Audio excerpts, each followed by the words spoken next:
Hi guys, அனைவருக்கும் வணக்கம். Video ரொம்ப நாளாக போடல. ஏன் ரீசன்னா எனக்கு உடம்பு சரியில்லை. அதனால் சரியாக என்னால் வீடியோ அப்லோட் பண்ண முடியல. வெறும் சாப்பாடு வீடியோ மட்டும் போட்டுனுக்கிறேன். எனக்கு உடம்பு சரியில்லை, குழந்தைங்கள பார்த்துக்கணும், நம்மளுக்கு ஹெல்ப்புக்கு ஆள் கிடையாது. அதனால் மொபைல் நோண்டிருந்தால் வேலைக்கு ஆகாது. அதனால் நான் பேசி எந்த வீடியோவும் போட முடியல. பெரும்பாலும் சும்மா ஷார்ட்ஸ் மட்டும் எடுத்து போடுவேன். ஏன் பேசி போட முடியலன்னா, எனக்கு தொண்டையே வரலைங்க. தொண்டை பேசவே முடியல, அவ்வளோ வலி. கோல்டாகி இப்போ ஒரு காலையிலேருந்து தான் கொஞ்சம் மாதிரியாக இருந்துச்சு. அதனால் சும்மா ஒரு நிமிஷம் பேசி போடலாம். சரிதான், சாப்பாடே குழந்தைங்களுக்கு சரியாக செஞ்சு கொடுக்க முடியல. தண்ணியில் கை வச்சாலே உடம்பு ஒரு மாதிரி ஆகுதுன்னு சும்மா சிம்பிளாக வச்சு கொடுத்துனுக்குறேன்.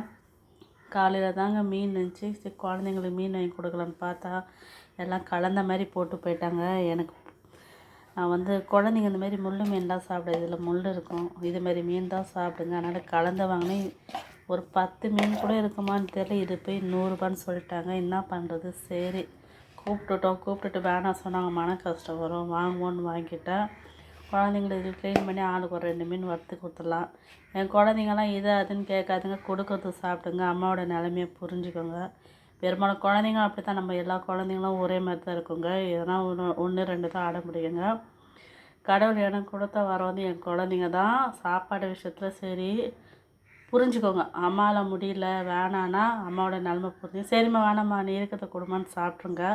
அதுங்க மனசுக்கு ஏற்ற மாதிரி என்னால் முடிஞ்சது உடம்புலாம் கூட எழுந்து இப்போ கூட ஜுரம் மாத்திரை ஒன்று போட்டுட்டு தான் வேலை செய்கிறேன். என்ன பண்ணுறது, குழந்தைங்களுக்கு செஞ்சு கொடுக்கணும். கோல்டு வீட்டில் சின்ன பாப்பா வந்துச்சு, அப்புறம் பெரிய பாப்பா வந்துச்சு, இப்போ எனக்கு வந்துச்சு. வீட்டில் ஒருத்தருக்கு வந்தாலே எல்லாருக்கே பருவோம். அதனால் எல்லோரும் கொஞ்சம் மாத்திரை போட்டு சேஃப்டியாக இருங்க. இந்த மீனை க்ளீன் பண்ணிட்டு இப்போ வறுத்துட்டோம்னா ஈவினிங்காக பாப்பாங்களாம் சாப்பிடுங்க. அதனால் இப்போ செய்யலாம் தான் ரெடி பண்ண. வெறும் காலையில் சாம்பார் வச்சேன், சாதம் வச்சுட்டு அது டிஃபனோடு விட்டுட்டேன். குழந்தைங்க அதையே சாப்பிட்டு போயிட்டாங்க. சரி, மத்தியானம் இல்லைன்னா ஈவினிங் தான் இதோடு வருவாங்க. வந்தால் மீன் வறுத்து வச்சா கூட கொஞ்சம் சாப்பிடுவாங்க தான் ரெடி பண்ணுகிறேன். ஒரு 10 மீன் தான் இருக்கும். இந்த 100 ரூபாய்னாரு, சரி பரவாயில்ல. ஆளுக்கு நம்ம என்ன சாப்பிட போகிறோம்? நம்மளால் சாப்பாடே சாப்பிட முடியல, அவ்வளோ உடம்பு டயர்டாக இருக்குது. இதை கடன் க்ளீன் பண்ணி குழந்தைங்களுக்கு கொடுத்துட்டா அவங்க சாப்பிட்ருவாங்க. ரைஸை பாருங்கள்.